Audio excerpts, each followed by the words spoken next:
Hey, you're way down there. No, that's okay. We'll split it up. We'll talk loud and split it up. Jane Forbes came from the city. She reached out to me a couple weeks ago. The opportunity came to go for another Brownfield assessment round of grants, and the Genesee Street site, the United Cleaners site, is the site of where they're going for. It's been on that Brownfield list for a while, and it's time to apply for a new grant round. So she's going to speak a little bit. We'll start out with Jane talking about the grant. Thank you all for coming. I know everybody's really busy with Christmas and all that, so I'm going to try and be really brief. Hopefully that's not always a guarantee. As John said, I am with the City of Rochester Environmental Quality Division, and we pretty much focus on brownfield reclamation and cleanup. And basically, if you're not familiar with brownfields, they're those properties on the corner that are, underutilized. Maybe commercial properties, could be regular, residential property, may have some environmental impacts, but in any event, they're difficult to redevelop. So what we're doing is we have entered into, or we're going to enter into a grant application to the United States EPA. It's a federal grant, and what it will do is provide $200,000 for us to do an assessment of a site-specific grant. And we have chosen the United Cleaners on Genesee Street. I imagine most all of you are familiar with it. It's been vacant for several years. It's just in worse and worse condition every year. It's probably, I would say, you probably get vandalism calls or loitering calls often.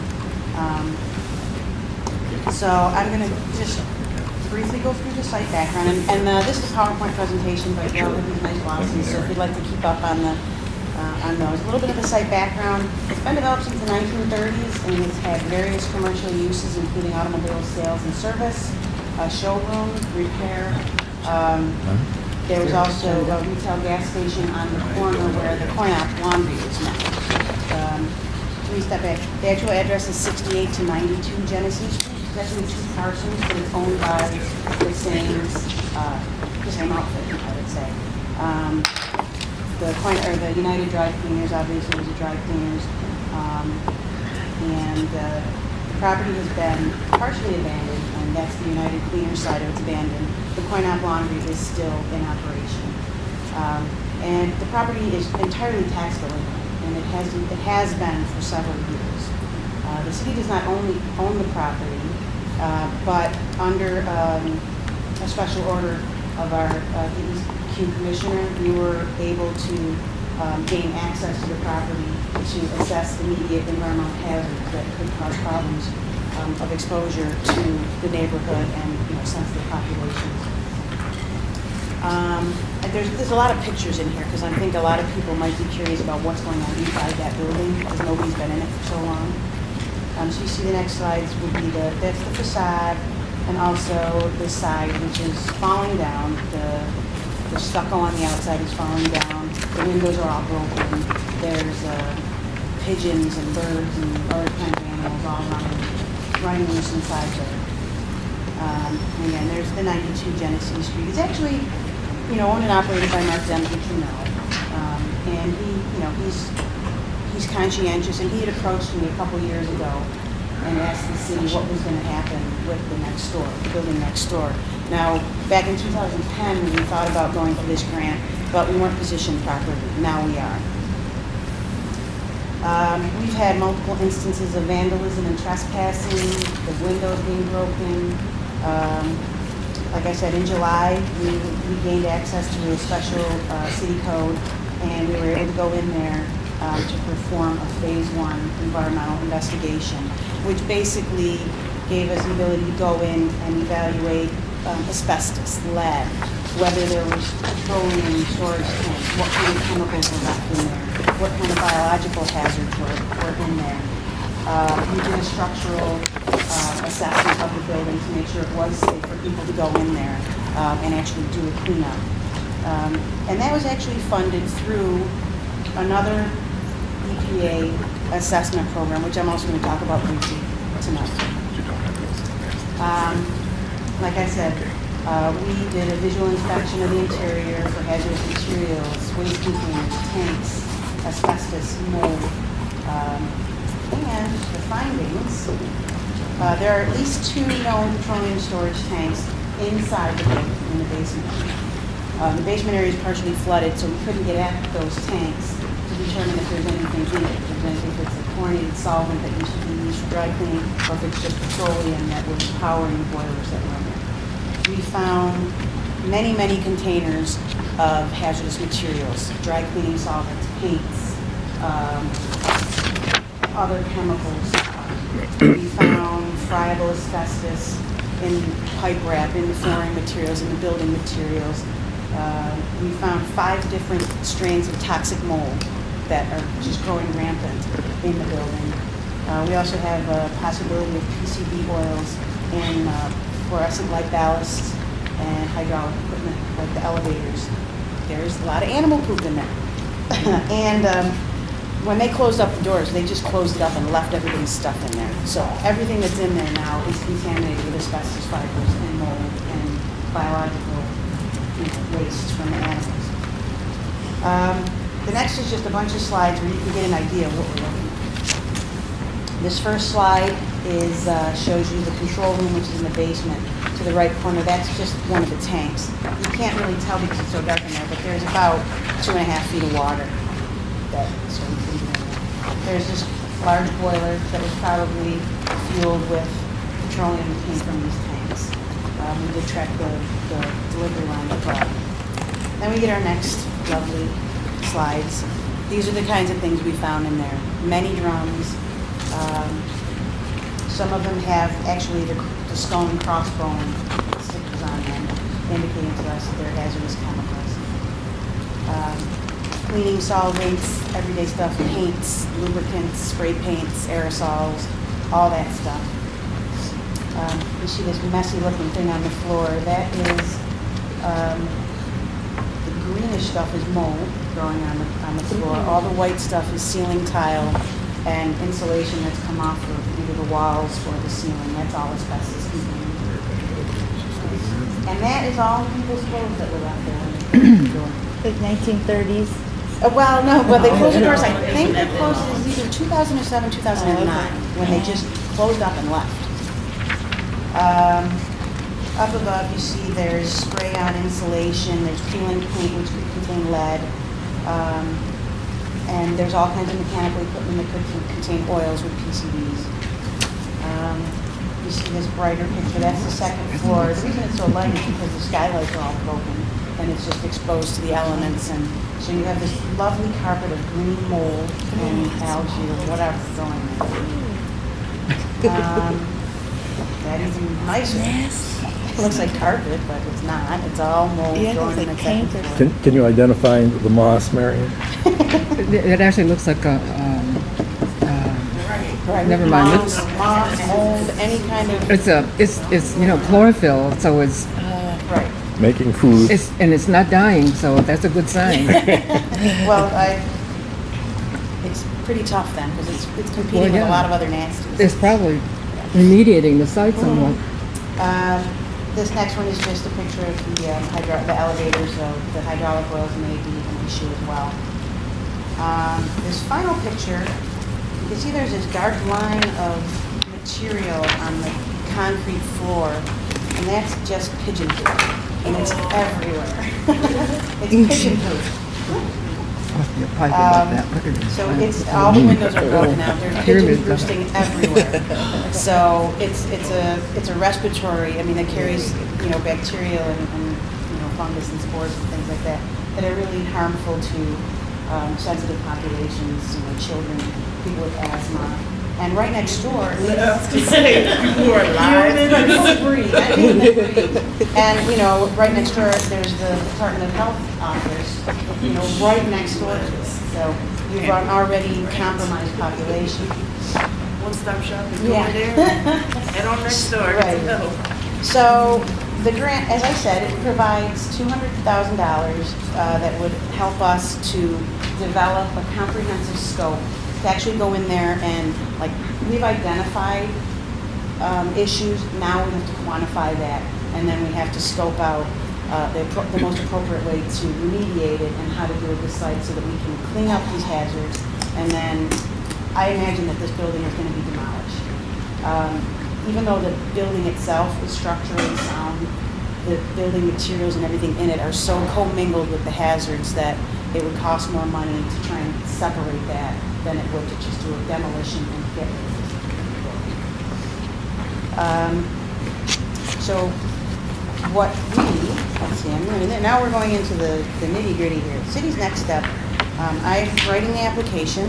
It's due January 22nd. As I said, it would allow us, it would give us funding to do soil characterization, groundwater evaluation, soil vapor intrusion, to see if there's any of these impacts are getting into basements and buildings that are adjacent to or down the road from. Also allow us to develop a cleanup strategy. The time frame, as I said, my grant is due January 22nd. I expect that we would get a notice of award usually around May 2014. By the time the city and EPA work out all the contracting issues and we go through our council process, it'll be October. So we probably wouldn't hit the ground running until December. So this is a very long process, but for $200,000, we're willing to deal with it. There are several instances in this time frame where you will be looking to the citizens groups to participate, to provide comments, and because this, what we do is going to directly affect you. We have to do a Brownfield cleanup application with the state of New York, DEC, because they will administer the program on behalf of the EPA. We have to abide by their regulations. So, we'll have a work plan development, which you guys can weigh in on. We will have I believe consultant selection, things like that. For now, what I would like to ask, though, is you might say, what can you do to help? Well, what you can do to help is what you're doing now, is to stay informed and keep active in your community groups, because this is our way of outreach to you. I mean, we have web pages, and but if you don't go looking for us, this is the way that we can reach out to you. Ask questions, provide comments. My information is on the cover letter. Also, I have a stack of cards here. So take as many. If you know somebody that's not here tonight that would be interested in this, take a set of, take some of the pictures to them. Report any suspicious activities. If you see somebody lingering around there trying to pull the boards off and trying to get inside, call the police, call a neighborhood service center. Us staying on top of things and being able to report this back to the EPA just further illustrates to them how much we need to do this project. Also, provide a letter of support to the city, to me, to include with our application. That is weighs very heavily. It's very beneficial for us to have support letters. And they don't have to be Shakespeare. Basically, the things you want to say is, I live in this community, this is how this property affects me, or I see this every day, and it's blighted, it's horrible. If you have the ability to volunteer in any way, if you know somebody or you know another group that isn't here tonight and you would be willing to distribute some information, I will provide that to you, but you can say that in your letter. I'd be more than happy to bring this to my shut-in neighbor, or my neighbor who doesn't have access to the internet. Or my neighbor who's hearing impaired or doesn't speak English. Anything that you can do to volunteer and anything that you can affirm in your letter that you're willing to volunteer for works really well in our favor. Continue to attend these meetings so that we can keep on track. We can make sure that we stay on track. And, have a nice evening. But before I let you go, we are also applying for a second grant. And I'm going to just briefly talk about that one. I don't know as much about it. But what it is, it's also an EPA grant. It's also $200,000. But rather than a site-specific grant, it's an area-wide grant. And the areas that we're talking about are our chosen Brownfield Opportunity Area sites. So you guys may recognize that term because we have the Bull's Head Brownfield Opportunity Area. There's also the Vacuum Oil, which is over in the Plex neighborhood. There's a Lilacs, which is around Lyle Avenue, that area, and also 11461. The second grant allows us to prioritize sites within those areas that need initial assessment, like the one that we completed at United Queens. Not this large comprehensive one, but initial assessment, so that we can deal with multiple sites and kind of position ourselves for future site-specific cleanups.